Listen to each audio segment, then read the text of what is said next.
هذا وما كنا لنهتدي لولا أن هدانا الله لقد جاءت رسل ربنا بالحق ونور أن تلكم الجنة أورثتموها بما كنتم تعملون أشهد أن لا إله إلا الله وحده لا شريك له وأشهد أن محمدا عبده ورسوله اللهم صل على محمد وعلى آله وأصحابه ومن تبعهم بإحسان إلى يوم الدين اللهم علمنا ما ينفعنا وانفعنا بما علمتنا وزدنا علما وأرنا الحق حقا وارزقنا اتباعه وأرنا الباطل باطلا وارزقنا اجتنابه. Hadirin jemaah salat Jumat yang dimuliakan Allah. Dikisahkan ada 3 orang sahabat yang bertamu ke rumah istri Rasulullah sallallahu alaihi wasallam, Aisyah radhiyallahu anha. Kedatangan mereka untuk menanyakan tentang ibadah yang dikerjakan oleh Rasulullah sallallahu alaihi wasallam. Setelah mendapatkan informasi dari istri Rasulullah, para sahabat sangat termotivasi dan berjanji satu sama lain untuk meneladani ibadah beliau. Sahabat pertama berjanji akan sholat terus dan tidak akan tidur istirahat malam. Sahabat yang kedua berjanji akan berpuasa terus sepanjang hari. Dan sahabat yang ketiga berjanji tidak akan menikahi wanita. Di saat yang bersamaan, tiba-tiba Rasulullah SAW mendatangi sahabat tersebut dan memberi nasihat. Benarkah kalian yang telah berkata begini dan begitu? Demi Allah, sesungguhnya aku adalah orang yang paling takut kepada Allah dan paling takwa kepadanya di antara kalian. Akan tetapi aku berpuasa dan aku juga berpuasa. Aku salat malam dan aku juga tidur. Dan aku juga menikahi wanita. Faman raghiba an sunnati falaysa minni. Barang siapa yang tidak menyukai sunnahku, maka ia tidak termasuk golonganku. Kaum muslimin yang dimuliakan Allah. Kisah di atas memanjatkan bagaimana Rasulullah SAW mencontohkan beribadah kepada Allah harus dilakukan dengan benar dan proporsional. Rasulullah melarang para sahabatnya hanya beribadah mahdoh saja, seperti sholat, puasa, atau berzikir saja tanpa melakukan kegiatan lainnya. Bagi sebagian orang masih ada yang beranggapan dan memahami bahwa ibadah hanyalah sholat, puasa, zakat, dan naik haji saja. Ada juga yang memahami bahwa ibadah itu hanya di masjid saja. Bahkan ada yang memahami bahwa ibadah itu hanyalah menyangkut masalah-masalah agama saja. Perlu dipahami bersama, jika umat Islam masih memahami ibadah seperti itu, maka bisa dipastikan ibadahnya tidak sempurna dan tidak menyeluruh. Sementara kita disuruh Allah untuk beragama Islam secara menyeluruh, kafah, sebagaimana dijelaskan dalam surat Al-Baqarah ayat 208. Ya ayyuhalladzina amanu udkhulu fis-silmi kaffah wa la tattabi'u khutuwatis syaitan innahu lakum aduwwun mubin. Wahai orang-orang yang beriman, masuklah kamu ke dalam Islam secara menyeluruh dan janganlah kamu menuruti langkah-langkah syaitan. Sesungguhnya syaitan itu musuh yang nyata bagimu. Kaum muslimin yang dirahmati Allah, Allah menciptakan manusia di dunia ini tentu bukan tanpa tujuan. Tujuan manusia hidup di dunia adalah untuk menyembah dan beribadah kepadanya, sebagaimana dijelaskan dalam surat Az-Zariyat ayat 56. Wa ma khalaqtul jinna wal insa illa liya'budun. Dan tidaklah kuciptakan jin dan manusia kecuali untuk beribadah kepada. Artinya, ketika kita berbicara tentang ibadah, ibadah harus dimaknai secara luas. Diusahakan dalam setiap hembusan nafasnya, setiap detik, setiap menit harus bernilai ibadah. Pada setiap langkah, gerak, ucapan, dan tingkah laku manusia harus bernilai ibadah di sisi Allah. Maka apabila ibadah dimaknai hanya sebatas menunaikan sholat, puasa, zakat, haji, zikir di masjid saja, tentu sedikit sekali nilai ibadah tersebut. Oleh karena itu, sebagai seorang muslim, kita harus cerdas dan pandai memanfaatkan waktu dengan baik. Jangan sampai kita termasuk golongan orang yang merugi. Hadirin jemaah Jumat rahimakumullah, agar setiap aktivitas kita bernilai ibadah di sisi Allah, paling tidak ada dua syarat yang dipenuhi. Yaitu pertama, niat yang ikhlas mengharap ridha Allah Subhanahu wa taala. Niat memiliki kedudukan yang sangat penting dalam Islam.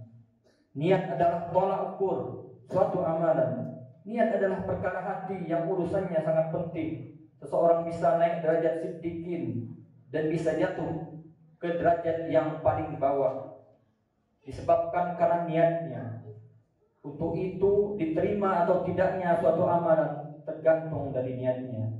Innamal a'malu binniyat wa innamal likulli imri'in ma nawa. Sesungguhnya setiap amal itu tergantung dari niatnya, dan seseorang hanya mendapatkan sesuai dengan apa yang diniatkannya. Maka sebesar apapun amalan yang kita lakukan, jika tidak diniatkan ikhlas karena Allah, tidak akan bernilai pahala sedikit pun. Sebaiknya sekecil apapun amalan kita, jika diniatkan karena Allah semata, pahala pun akan didapat. Inilah kunci ibadah, dilandaskan niat hanya karena Allah. Kedua, amalan yang baik atau amal saleh. Syarat berikutnya adalah harus bernilai kebaikan atau amal saleh. Allah berfirman dalam surat Al-Kahfi yang artinya, barang siapa mengharap perjumpaan dengan Tuhannya, maka hendaklah ia mengerjakan amal yang saleh, dan janganlah ia mempersekutukan seorang pun dalam beribadah kepada Tuhannya. Surat Al-Kahfi ayat 110. Ibnu Katsir rahimahullah menjelaskan makna, maka hendaklah ia mengerjakan amal yang saleh. Maksudnya adalah mencocoki syariat Allah atau mengikuti petunjuk Nabi sallallahu alaihi wasallam. Ittiba'us sunnah, mengikuti Rasulullah sallallahu alaihi wasallam. Beliau juga menjelaskan arti makna, janganlah ia mempersekutukan seorang pun dalam beribadah kepada Tuhannya. Maksudnya adalah kita harus selalu berhadap kepada Allah semata dan tidak berbuat syirik kepadanya. Dengan istilah lain, ayat tersebut menjelaskan kepada kita bahwa siapa saja yang ingin mengharap perjumpaan dengan Tuhannya, maka kita harus beribadah kepada Allah, mengharap balasan pahala dari Allah. Dia harus mengerjakan amal saleh dan sesuai dengan yang dicontohkan oleh Rasulullah sallallahu alaihi wasallam. Inilah dua rukun diterimanya ibadah, yaitu niat ikhlas dan mengikuti petunjuk Rasulullah sallallahu alaihi wasallam. Jemaah Jumat rahimakumullah, marilah kita jadikan setiap aktivitas hidup kita selama 24 jam, mulai dari bangun tidur sampai akan tidur kembali, selalu bernilai ibadah. Jadikan setiap aktivitas hidup kita, setiap detik, setiap menit, jam, hari, pekan dan seterusnya bernilai ibadah di sisi Allah. Paling tidak kita basahi lidah kita, bibir kita dengan berzikir kepada Allah. Walaupun kita pada saat itu kita teringat untuk berzikir. Jadi bukan hanya sholat 5 waktu saja, di luar waktu sholat pun bisa bernilai ibadah, seperti berdagang, bekerja, berbicara, berkendaraan, tidur, bahkan buang hajat pun bisa bernilai ibadah di sisi Allah sepanjang diniatkan karena Allah dan tidak menyalahi anjuran Rasulullah SAW. Inilah buah ikrar kita yang selalu diucapkan kepada Allah Subhanahu wa taala, qul inna salati wa nusuki wa mahyaya wa mamati lillahi rabbil alamin. Sesungguhnya salatku, ibadahku, hidupku dan matiku hanyalah untuk Allah, Rabb semesta alam. Demikianlah khutbah Jumat ini. Mudah-mudahan kita semua dibimbing Allah pada jalan yang lurus, sehingga segala aktivitas hidup kita bernilai di sisi Allah, bernilai ibadah di sisi Allah. Amin ya rabbal alamin. Barakallahu li wa lakum fil Qur'anil azim wa nafa'ani wa iyyakum bima fihi minal ayati wa dzikril hakim. Wa taqabbal minni wa minkum tilawatahu innahu huwas samiul alim.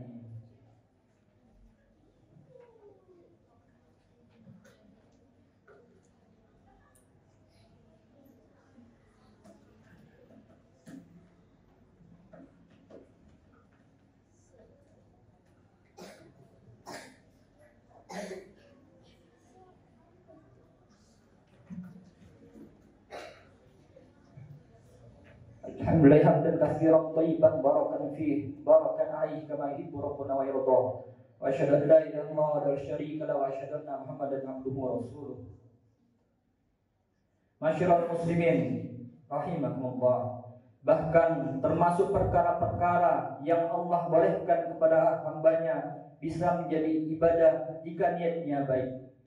Jika kita makan, minum, tidur, kita meniatkannya untuk membantu dalam berbuat kebaikan dan mentaati Allah, maka kita akan dapat pahala dengan makan, minum, dan tidur tersebut.